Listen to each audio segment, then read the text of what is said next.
other facts, that is line by line explanation of or interpretation of this poem.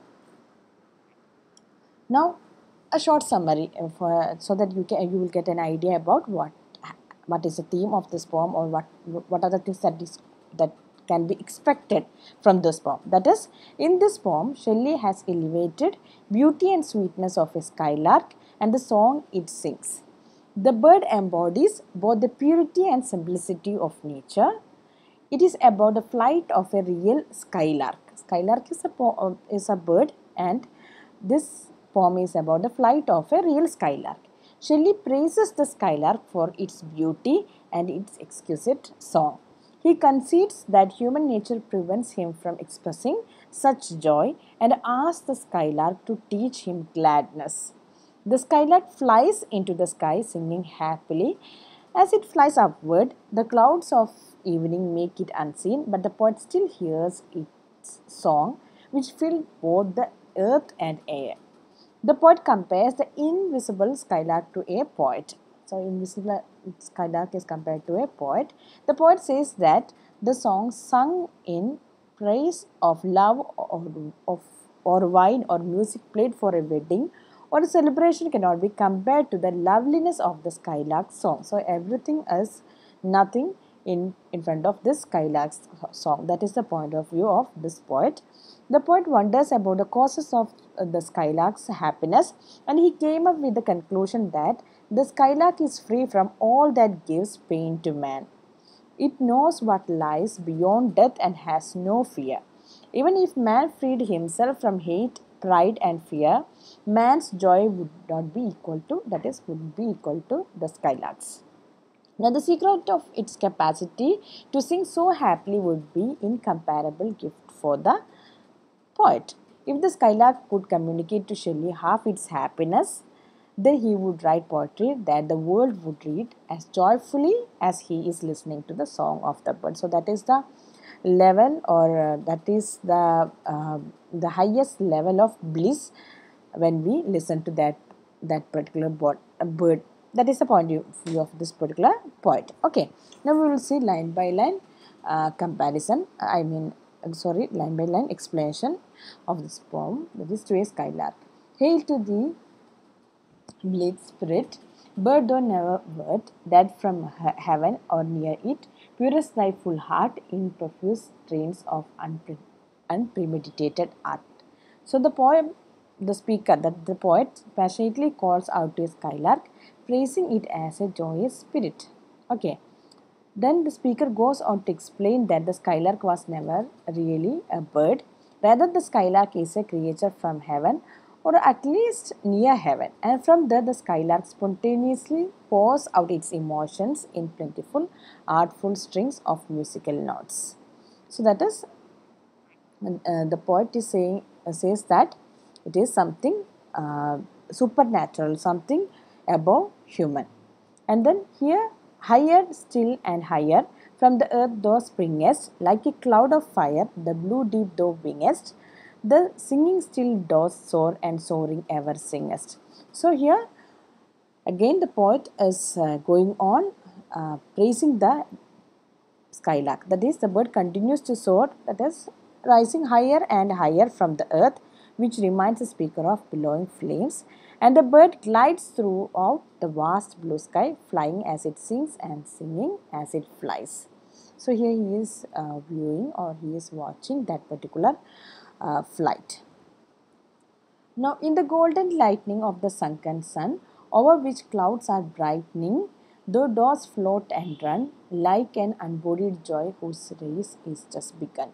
The sun begins to set, giving off a golden light that illuminates the surrounding clouds. In the golden lightning of the sunken sun means the light, the golden light that illuminates the surrounding clouds. The bird drifts above the glimmering sky as if it's a embodied form of happiness, only just beginning a race.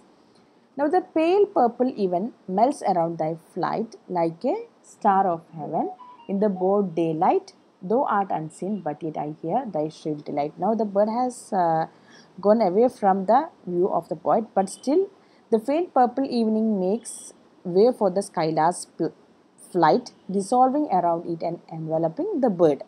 The skylark is like a bright star in the sky that can't be seen during the day. The speaker can't see the bird but still hears its high pitched song. Keen as are the arrows of that silver sphere, whose intense lamp narrows in the wide dawn clear, until we hardly see, we feel that it is there. So now the speaker deems the skylark's song as bright and piercing as moonbeams, whose powerful glow is dimmed by the bright white of the morning sky. Although its light is difficult to make out, the speaker notes people still perceive that it is present because of the song. Okay, now all the earth and air with thy voice is loud, as when night is bare from one lonely cloud. The moon rains out her beams and heaven is overflowed. So the skylark's rich calls seem to fill the whole sky and earth below, reminding the speaker of the moon on a clear night. Its rays stream out from a solitary cloud, appearing to fill the sky until it overflows. Means this song is overwhelming the poet. Okay. Now, what thou art we know not, what is most like thee? From rainbow clouds there flow not drops so bright to see, as from their presence showers a rain of melody. As human beings do not truly understand the power of the skylark, the speaker asks the bird for help finding a worthy comparison for it, asking the skylark what other creature or thing is most like itself. The speaker explains that even the light reflecting water droplets of rainbow clouds pale in comparison to showers of beautiful music that the skylark rains down. So it is more beautiful than it, and that is actually the poet is praising the skylark song here. Now, like a poet hidden in the light of thought, singing hymns unbidden till the world is wrought to sympathy with hopes and fears it heeded not. Now, the speaker compares the skylark to a poet enveloped in a deep thought. The poet writes uninvited lyrics brought about by pure creative instinct until mankind is made sympathetic to the hopes and fears it has previously disregarded. Now, like a high-born maiden in a palace tower, soothing her love laden soul in secret hour with music sweet as love, which overflows her bower. So now here the poet is comparing, or the comparison is going like this. That is, the skylark is compared to an aristocratic young woman, high-born woman, who secretly sings from the tower of a castle to comfort her soul, which is burdened by love. Her songs are as delightful as love itself, and they fill her chambers. So she is in her own chamber, uh, like a girl, a highborn girl who is staying in her, who stays in her chamber, and whose heart is burdened with this love. When the heart is burdened with love, the girl sings, and just like that, here there is a comparison going on between the skylark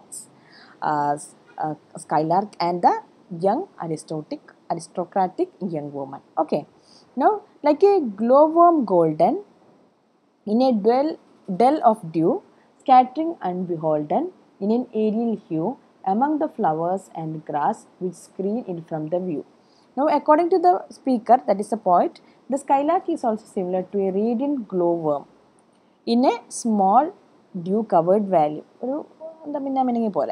Not out of obligation, but rather of its own free will, the glowworm distributes its glowing light among the plant life, which hides the insect from view. Okay. Now, like a rose, the comparison is going on. That is, like a rose embedded in its own green leaves by warm winds deflowered till the scent it gives makes faint with too much sweet those heavy winged thieves. Now, finally, the speaker likens the, that is, comparison is going on, likens the skylark to a rose that is sheltered by its own leaves before warm gusts of air sweep them away.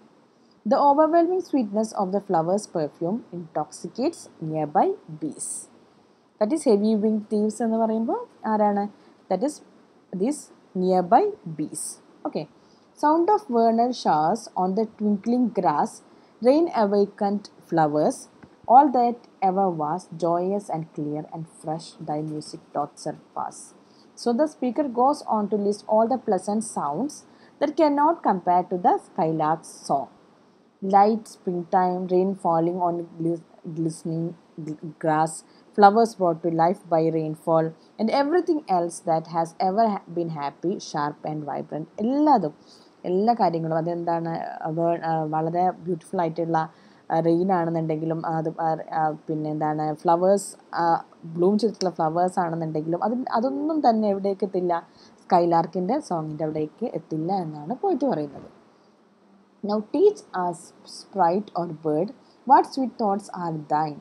I have never heard praise of love or wine that panted forth a flood of rapture so divine.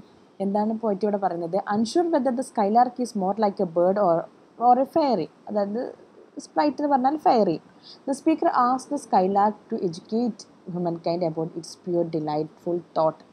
Now after the comparison, the poet is pleading or seeking guidance from the skylark.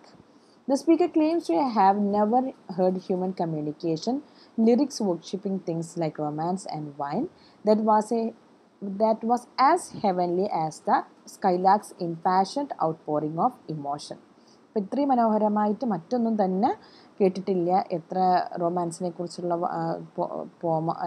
Lyrics ആണെങ്കിലും എന്താണെന്നുണ്ടെങ്കിലും അതൊന്നും തന്നെ എന്താണ്, it is not as good as skylark's song. Chorus hymnal or triumphant chant matched with thine would be all, but an empty want, a thing wherein we feel there is something, some hidden want. Now in the speaker's eyes, when measured against the bird song, even wedding hymns, wedding സോങ്ങുകളും അതുപോലെ എന്താണ് song celebrating victories are nothing but hollow boasts that hint at an unspoken desire for something more. അപ്പോൾ ഒന്നും തന്നെ ആ സോങ്ങിൻ്റെ അത്ര തന്നെ മനോഹരമായിട്ടുള്ള ഒന്നും തന്നെ ഇല്ല. വിവാഹത്തിനുള്ള പാട്ടുകളാണെങ്കിലും അതുപോലെ തന്നെ വിജയ ആഘോഷത്തിൻ്റെ ഭാഗമായിട്ടുള്ള സോങ്ങുകളാണെങ്കിലും ഒന്നും തന്നെ എന്താണ്, everything is like an empty void. It is nothing in front of this skylark's song. Now there are lots of questions going on. What objects are the fountains of thy happy strain? What fields or waves or mountains? What shapes of sky or plain? What love of thine on kind? What ignorance of pain? ഇങ്ങനെ ചോദിച്ചുകൊണ്ടിരിക്കുകയാണ് പോയിട്ട്. The speakers wonder a lot about the source of inspiration behind the skylark's calls, asking the bird which objects have been the source of its joyful melodies. അപ്പോൾ ഇതിൻ്റെ പിന്നിലുള്ള secret എന്താണെന്ന് ചോദിക്കുകയാണ്. That is like specific stretches of open land, bodies of water or mountain ranges, or formation of sky or grassland, love of other larks or unfamiliarity with suffering. ഇതിൽ ഏതുകൊണ്ടാണ് ഇത്രയും നന്നായിട്ട് പാടാൻ കഴിയുന്നത്? എന്താണ് ഈ ഒരു പോമിൻ്റെ ഏതാണ് ഈ പോമിൻ്റെ ഒരു ഇൻസ്പിറേഷനായിട്ട് വരുന്നത്? That is what is inspiration behind this song? That is it kind of some fountains or some mountain ranges or some formation of sky or grassland? അതല്ലെങ്കിൽ is it your love for other larks? ഇതിലേതെങ്കിലും ആണോ? അതല്ലെങ്കിൽ unfamiliarity with suffering? ഇതിലേതെങ്കിലും ആണോ? What is the source of your happiness? With thy clear keen joys languor cannot be, shed of annoyance never came near thee. Thou lovest, but never knew love's satiety. That is, due to the clear, intense happiness in the skylark's song, the speaker cannot imagine that it is exhausted or has known any trace of irritation. ഏതെങ്കിലും രീതിയിലുള്ള ലാങ്കോർ, ഏതെങ്കിലും രീതിയിലുള്ള ഫാറ്റിക് ഒന്നും തന്നെ ഇല്ല. അതുപോലെ തന്നെ ഒരു രീതിയിലുള്ള എന്താ പറയുക ക്ഷീണോ അതല്ലെങ്കിൽ ഇറിറ്റേഷനോ ഒന്നും തന്നെ കാണാൻ പറ്റുന്നില്ല എന്നാണ് പറയുന്നത്. The speaker cannot imagine that it is exhausted or has known any trace of irritation. The speaker concludes that the skylark loves but has never experienced the sadness that excessive love can bring. അപ്പോൾ അതുപോലെയുള്ള യാതൊരു കാര്യവും തന്നെ ആരറിഞ്ഞിട്ടില്ല. That is പോയിട്ട് പറയാണ് skylark അറിഞ്ഞിട്ടില്ല. That is എന്തുകൊണ്ടാണ് എന്നുള്ളത് പോയിട്ടിന് മനസ്സിലാവുന്നില്ല. Okay. Now, waking or asleep, though of death must deem things more true and deep than we mortals dream. Or how could thy notes flow in such a crystal stream? Moreover, the speaker believes that the skylark, whether conscious or not, അറിഞ്ഞുകൊണ്ടാണോ അറിയാതെയാണോ അറിയില്ല, must consider matters of death more deeply and insightfully than mere mortal human beings could imagine. The speaker wonders what else could explain how the skylark's music flows forth with such beauty and clarity. So, what is the reason behind such crystal stream of your song? The way how you sing the song, it is very clear. It is very serene in nature. So, what is the reason? So, the reason may be that you have gone beyond the realm of death, or you know what is beyond, what is going to happen, or what is happening beyond this death. Now we look before and after and pine for what is not. Our sincerest laughter with some pain is fraught. Our sweetest songs are those that tell of saddest thought. Now the speaker elaborates on the differences between human concerns and those of the skylark. സ്കൈലാർക്കിന് യാതൊരു ടെൻഷനും ഇല്ല, utmost ഹാപ്പിനെസ്സോട് കൂടി പാടിക്കൊണ്ടിരിക്കുകയാണ്. പക്ഷേ human ബീങ്സിനെ സംബന്ധിച്ചിടത്തോളം that is not the case. So people look towards the past and the future and for and long for what they don't have. Further, even the most genuine human laughter contains some degree of suffering, and the most pleasing songs that people compose are also express the most misery. എത്ര പോയാലും human beings they have their limitations, they cannot go beyond their limit, and even if they are happy they cannot get rid of the degree of their sufferings. അതാണ് പറയുന്നത്, പോയിട്ട് പറയുന്നത് അങ്ങനെയാണ്. Now, yet if we could scorn hate and pride and fear, if we were things born not to shed a tear, I know not how thy joy we ever should come near. That is, even if humankind was incapable of crying and could reject hatred, vanity and fear, the speaker still does not believe that it would be able to approximate the skylark's bliss. Even ഇവർ surpass ചെയ്യാൻ ശ്രമിച്ചു കഴിഞ്ഞാൽ പോലും it's not going to happen. The reason is that skylark's bliss is heavenly. Better than all measures of delightful sound, better than all treasures that in books are found, thy skilled poet were those corner of the ground. Now the poet says that, addressing the skylark as a creature who dismisses earthly matters, the speaker explains that to poets, the skylark's skill is greater than the rhythm of any beautiful sound or any precious piece of information that can be found in a book. അത്രയും ആ സ്കില്ലോട് കൂടി അത്രയും മനോഹരമായിട്ടാണ് skylark പാടിക്കൊണ്ടിരിക്കുന്നത്. ഒരു പോയറ്റിനും ആ ഒരു ലെവലിലേക്ക് എത്താൻ കഴിയില്ല, ഒരു ബുക്കിലുള്ള ഇൻഫർമേഷൻ നോളേജിനും ആ ഒരു സ്കൈലാർക്കിൻ്റെ ആ ഒരു സ്കില്ലിലേക്ക് എത്താൻ കഴിയില്ല എന്നാണ് പോയറ്റ് പറയുന്നത്. ടീച്ച് മീ ഹാഫ്, ഇതൊക്കെ പറഞ്ഞതിന് ശേഷം നമ്മുടെ പോയറ്റ് പറയുന്നത് എന്താണ്?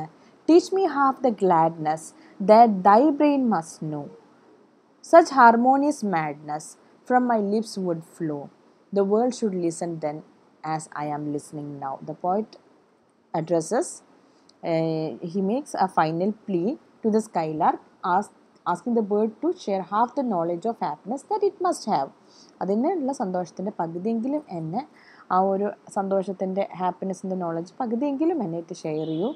അങ്ങനെയാണെന്നുണ്ടെങ്കിൽ then the speaker believes that gaining such knowledge would cause melodious chaos to spill from the speaker's mouth.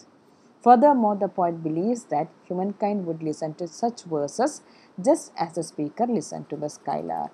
That is, even if the skylark is ready to share half of its skill, half of its knowledge of happiness with the poet, then the whole world will be able to enjoy that from the mouth of the speaker. That is, the poet, if he writes the poetry in that level, then it will be that is, the speaker expect that the humankind would listen to such verses with utmost love and affection.